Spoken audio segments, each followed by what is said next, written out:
was short kasi yes. it was actually just a yes or no Ma'am, question. but ma'am, let us be fair because you have been insinuating I am a lawyer for Lucky South. That is why... Excuse me, the chair has not been insinuating anything. The chair and the members of the committee have been asking questions based on the testimonies, sworn testimonies of PAGCOR Chair Tenco, Attorney Fernandez of PAGCOR, and other resource persons. So the resource person will not impute any insinuation to the chair. Will please just answer the questions. The chair has given the resource person okay, Your Honor, leeway then, to answer in the question. the interest So of please answer fairness, properly. may I be allowed to dispute then the statement of the prior resource persons?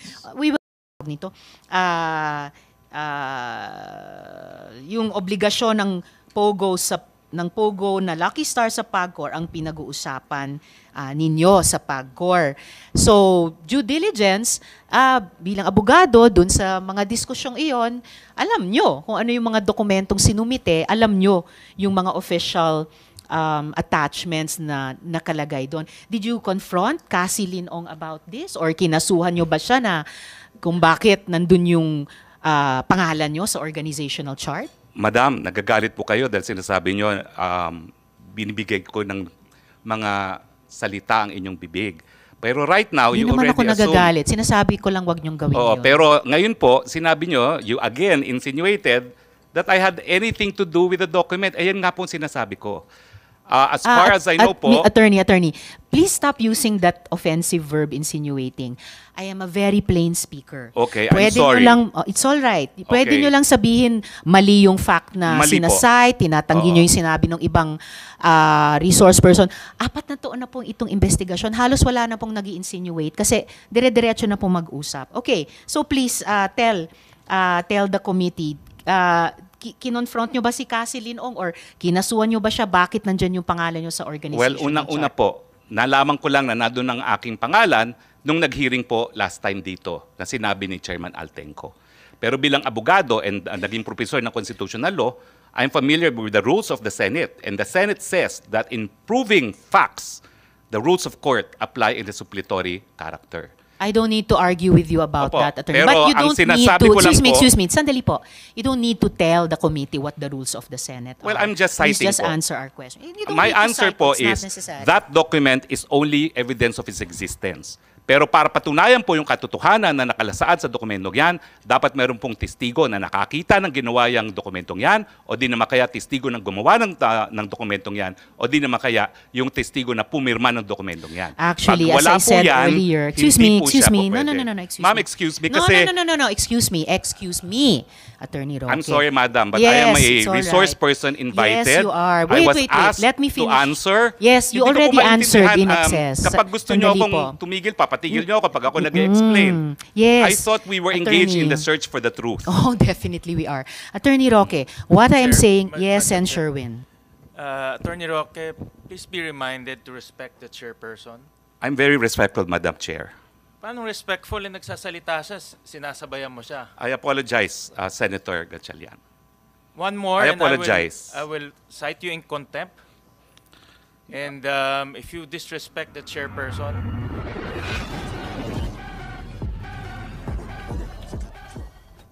Alright, balikan ko po yung mga tanong ko kay Attorney Roque. Yes, Madam Chair. Yes, thank you. Alright. Oo. So, Attorney Roque, incorporator rin po kayo, si Ms. Myla Roque, at ang dating law partner nyo, incorporators po kayo sa Biancham, tama po ba? That is correct. Biancham is my family holding corporation. All right. It's part of salamat. our estate planning. All right. So, Family Holding Corporation, part of your estate planning. And then, ngayon, ang email address po sa cover sheet ng Articles of Incorporation ng Biancham,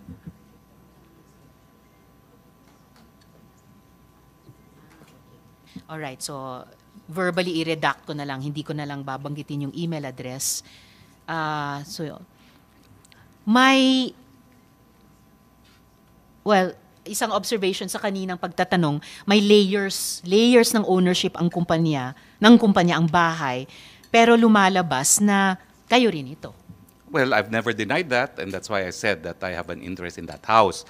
But it has to be emphasized na for purposes of search warrants, they have to specify the registered owner ng bahay.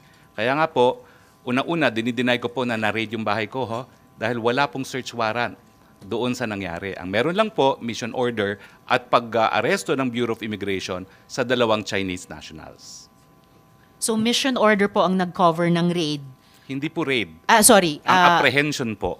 Kasi ang raid po, apprehension. wala pong search warrant at may abogado naman po yung mga foreigners na nakatira ron, hindi po sila pinapasok because under the Constitution and the Bill of Rights apply also to foreigners, hindi po sila po pwedeng pumasok na walang search warrant. Briefly, Attorney Roque, I'll leave you to just ask a related question sa BI. Mission order lamang daw ang dala at walang warrant. Can you educate a non-law enforcer like me? Yes, Madam Chair.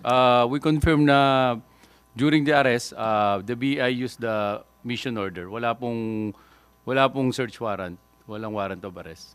All right. So apprehended yung 2 tao at nasa custody ngayon ng PAOK. Yes, Madam Chair. All right, salamat po. Back to Attorney Roque. Can I Yes, Madam confirm, can I confirm lang po na your wife, Ms. Myla Roque, is the managing director of Biancham since 2015 ayon sa annual report ng Pag-ibig. Well, she was with Pag-ibig and she was managing director of Biancham, but she resigned.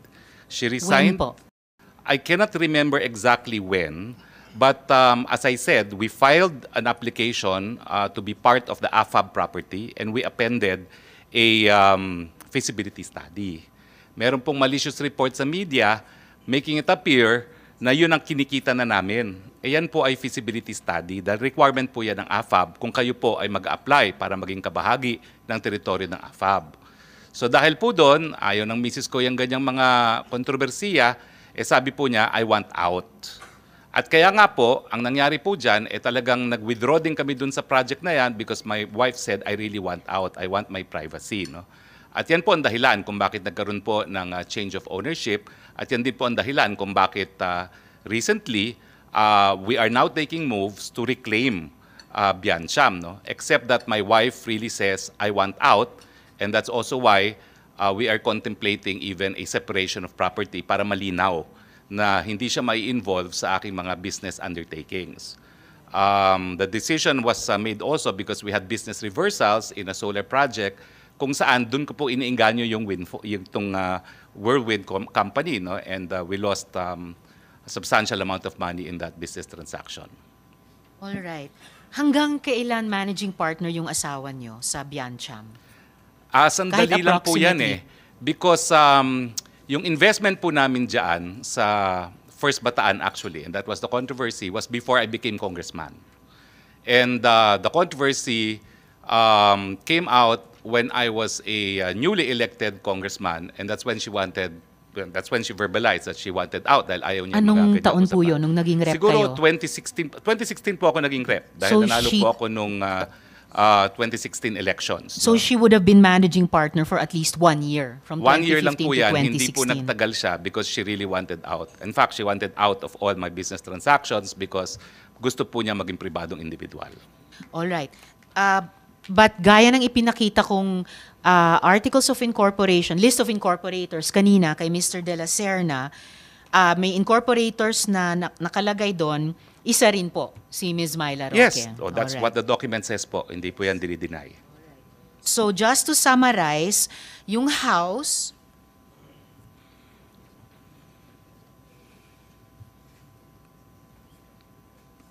all right. Okay, before I summarize, regarding yung pinaplano yung takeover sa Biancham, so ibig sabihin ba, bibilihin nyo yung shares ni AR? Bibilin De La Serna? Bibilihin nyo yung shares ng ibang shareholders? or kaninong shares or kani-kaninong shares ang bibili ninyo para ma-effect yung takeover? Ang share po ni R is 1 share. Ang tawag lang po dyan, qualifying.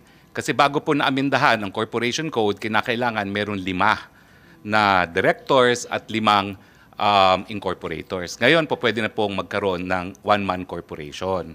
So kaya po yung mga nakalagay po dyan na 1 shareholder lamang, they are what is known as qualifying shares para makumpleto yung 5. Now, ang nangyari po kasi dyan is dahil we were also applying for an AFAB accreditation and at that time sa Kongreso po, nagkaring malaking issue yung pag-aari ni Congressman Florendo sa Tadeco, minabuti na rin po namin na lumabas muna doon sa investment sa Bataan. So nalugi po kami doon pero binalik ang pera namin na wala namang bawas, nawala lang kami ng interes.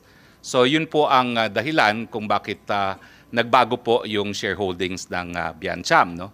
Pero ngayon po, as we speak and even before this controversy, the papers are being drawn na babalik po ako. No? I'm going to repurchase the shares and I will register it soon. No? Dahil malinaw naman ang gusto mangyari ni Mrs. basta wala siyang kinalaman doon sa mga negosyo na pinapasok ko. So magiging malinaw ko ano yung sa kanya, ano yung sa akin at para ang isusugal ko lang, to quote her words, is yung sa akin lang at hindi niya isusugal yung sa kanya at sa pamilya.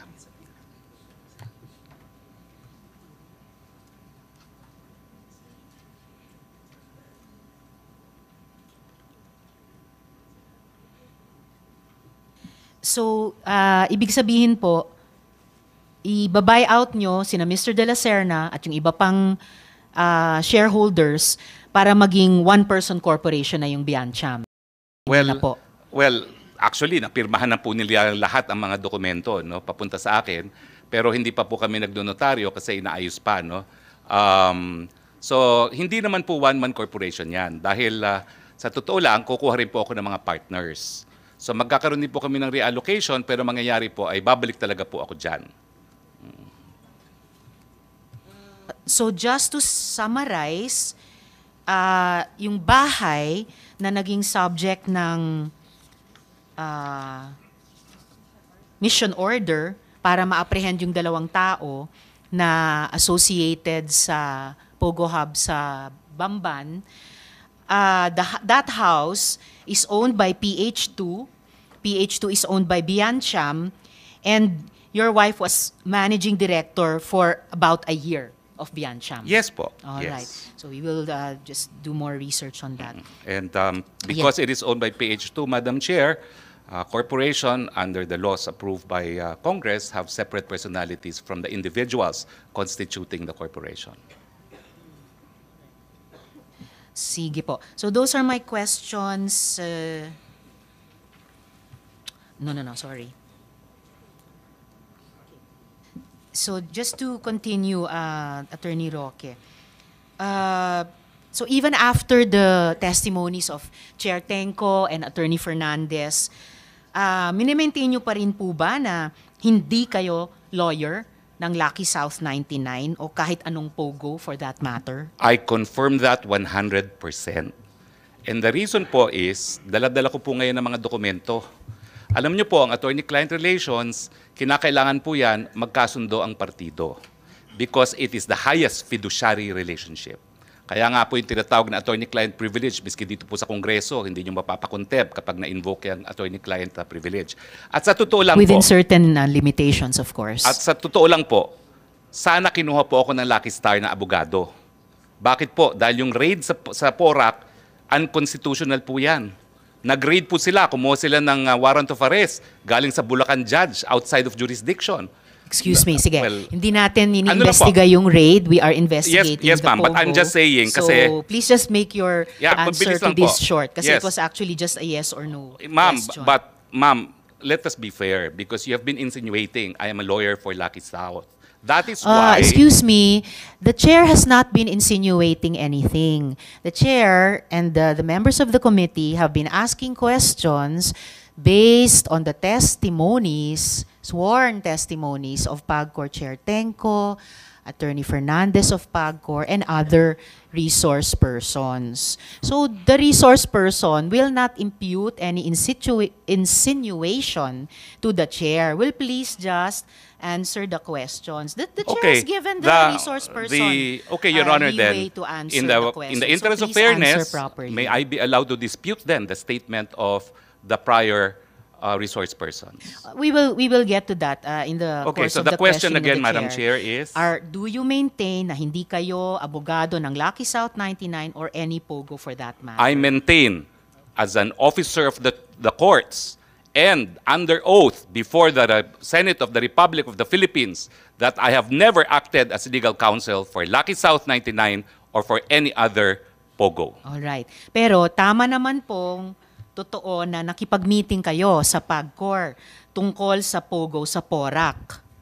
Yes or no Totoo lang po yun, nakipag-meeting Okay. ako, but as I said, ang aking kasama po ay kakilala ko bilang Whirlwind Corporate Secretary, and I have documents in my possession which I would like to submit now to the Senate. Yes, Kasi iba please po do yung that. usap-usapan Thank you. lang, iba kapag notaryadong dokumento. Okay. And definitely, yung pagtestimonya ng ibang mga resource persons ay hindi rin lamang usap-usapan at may mga sinasubmit ding dokumento. Otherwise, the committee would not bother inviting them again and again to Madam, the hearings. Excuse me. I just like to ask the next question.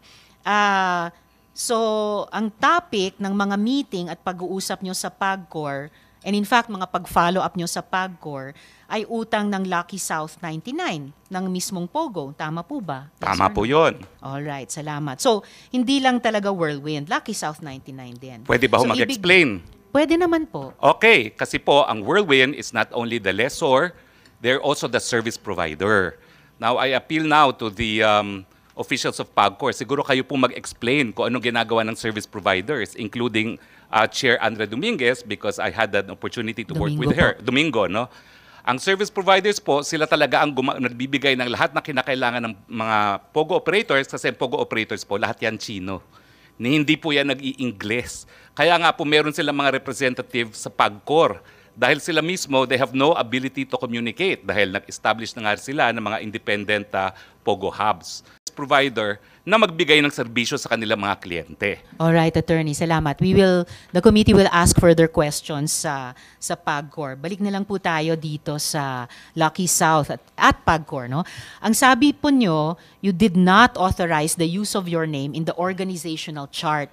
That was submitted as an official attachment by Lucky South 99 to PAGCOR. Totoo So, kasalanan po yan ni Cassie Linong, tama ba? Hindi po. Kasalanan Hindi. po yan ng kung sinong gumawa.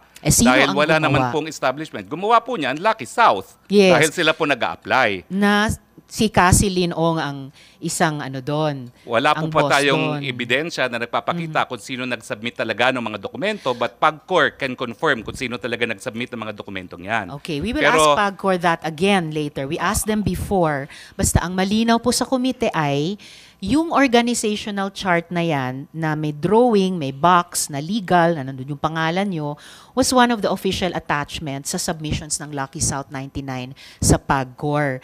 And sabi nyo nga, ang tawag nito,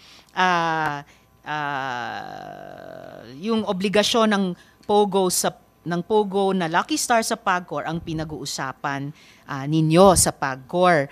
So, due diligence, bilang abogado, dun sa mga diskusyong iyon, alam nyo kung ano yung mga dokumentong sinumite, alam nyo yung mga official attachments na nakalagay doon. Did you confront Cassie Linong about this? Or kinasuhan nyo ba siya na kung bakit nandun yung pangalan nyo sa organizational chart? Madam, nagagalit po kayo dahil sinasabi nyo, binibigay ko ng mga salita ang inyong bibig.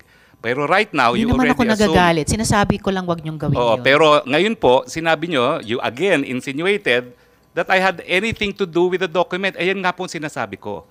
As far as I know po... Attorney, please stop using that offensive verb insinuating. I am a very plain speaker. Okay, I'm Pwede sorry. Nyo lang, it's all right. Pwede Okay. nyo lang sabihin mali yung fact na Mali po. sinasite, tinatanggi Oo. nyo yung sinabi ng ibang resource person. 4 na taon na pong itong investigasyon. Halos wala na pong nag-i-insinuate kasi dire-diretso na pong mag-usap. Okay, so please tell tell the committee, kinonfront nyo ba si Cassie Linong or kinasuhan nyo ba siya? Bakit nandyan yung pangalan nyo sa organization? Well, unang-una po, nalaman ko lang na nandun ang aking pangalan nung nag-hearing po last time dito na sinabi ni Chairman Altenco. Pero bilang abogado and naging professor ng constitutional law, I'm familiar with the rules of the Senate. And the Senate says that in proving facts, the rules of court apply in the suppletory character. I don't need to argue with you about Opo, that, Attorney. pero But you ang don't need sinasabi to, ko lang po- excuse me, sandali po. You don't need to tell the committee what the rules of the Senate Well, are. I'm just Please citing just po. answer our question. You don't My need to answer cite, po it's not is necessary. that document is only evidence of its existence.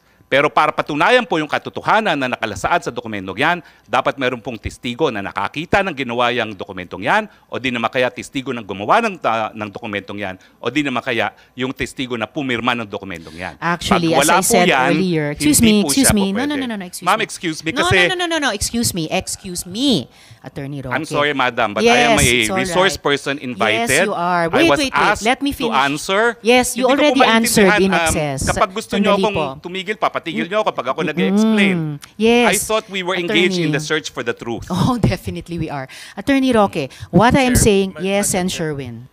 Attorney Roque, please be reminded to respect the chairperson. I'm very respectful, Madam Chair. Paano respectful na nagsasalita siya, sinasabayan mo siya? I apologize, Senator Gatchalian. One more, I and apologize. I will cite you in contempt.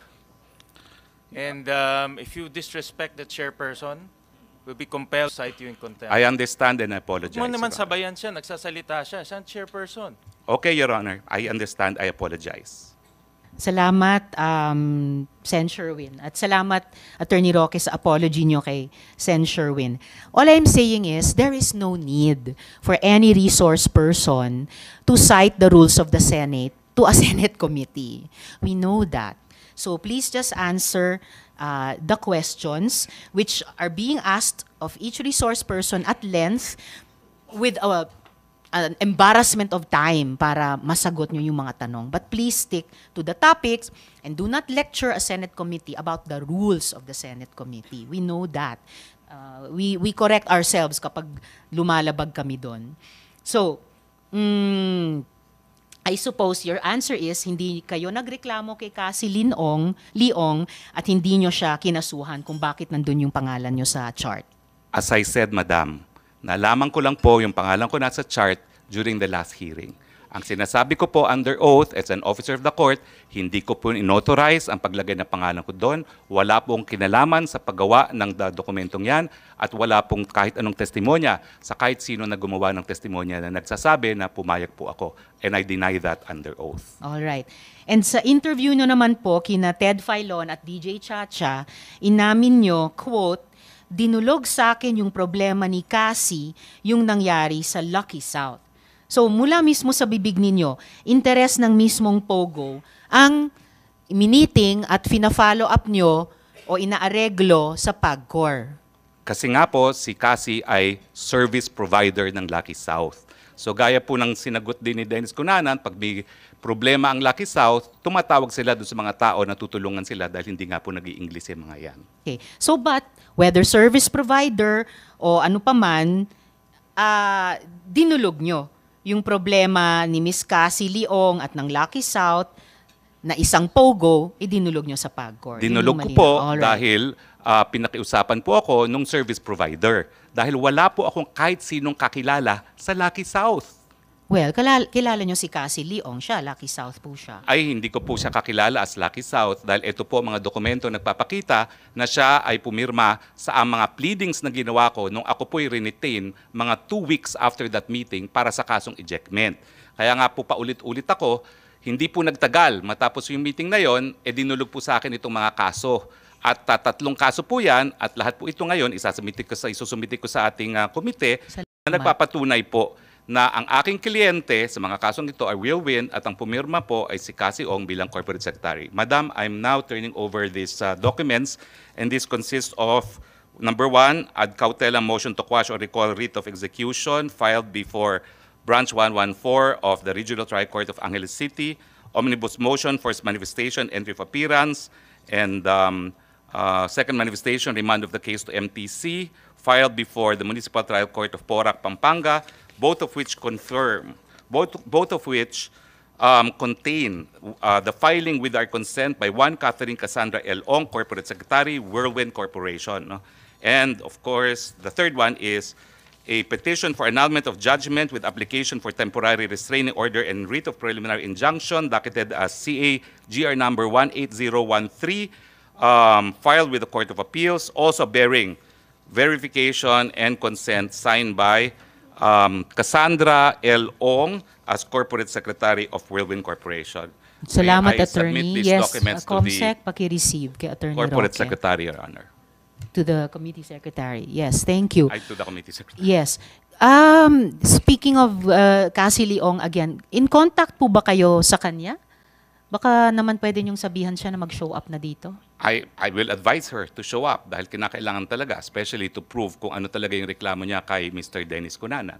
Salamat. At kung nasa Singapore na siya, malapit lang naman mag-fly back. Ngayon, Attorney, Lucky South has 99 has had issues of criminality and illegal activity since 2021, and yet pinacilitate nyo itong problem-solving session sa PAGCOR. Bakit po? Ma'am, ang totoo po dyan ay, again, PAGCOR should be the one to clarify this. Yung na-in-trouble po dyan is a sub-licensee. Dahil tinanong ko po si Cassie dyan. Yung panahon po na meron pang sub-licensee at mother's title po, mother license ang Lucky South, ang na-in-trouble po dyan ay hindi po doon sa Porac. Doon po siya sa Friendship Highway. So it is a Saan po yun? sub-licensee. Anong pangalan at Ang Friendship saan? Highway po ay, it's also in Angeles City, no? Not in Porac anymore. Pero yan pong na-raid is not the Porac facility. It is a different location, a sub-licensee of Lucky Ano South. pong pangalan ng sub-licensee? Ay pareho naman po lahat yan eh. And the PAGCOR officials can confirm this. So it's also Um, Lucky South 99? Well, because ginagamit po nila yung lisensya dahil nung unang panahon, allowed po ang mga sub-licensee at nandiyan naman po ang past and present leadership ng PAGCOR.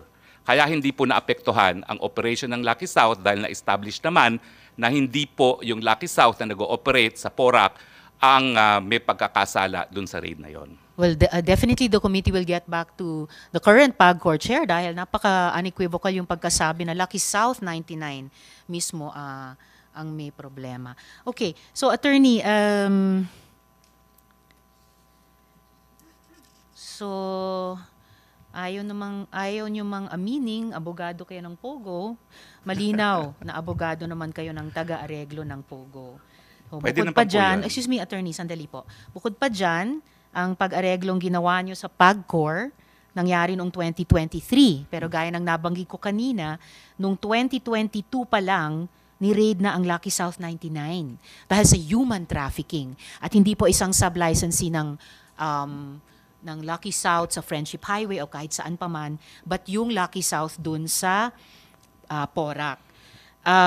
Ito po ang tanong ko, sa kabila ng lahat ng yan, at kahit alam yung trabaho ng Whirlwind, no? Whirlwind na protektahan ang interes ng Pogong, may track record ng kriminalidad, pumayag pa rin kayong maging abogado nila. Tama po ba? Tama po yun kasi wala naman akong nalaman na merong raid noong 2021. Kasi na-meet ko na lang po sila tapos na ang eleksyon. Na-meet ko na sila nung bumalik na ako sa aking private practice 2022 at hindi ko naman sinusubaybayan kung sino talaga yung mga na-raid ng 2021.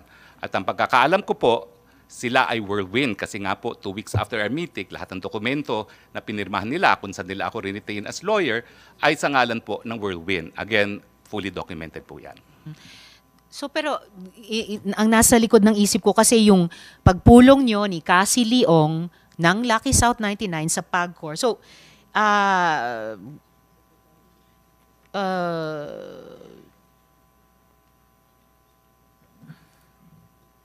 inaamin nyo po ba na ang pag-areglo nyo sa PAGCOR ay para sa Lucky South 99 at hindi para sa Whirlwind lamang? Hindi po. Ang aking tinulungan po ay Whirlwind. Kasi noong nga panahon po yan, hindi ko nga po kakilalang Whirlwind bilang isang kliyente.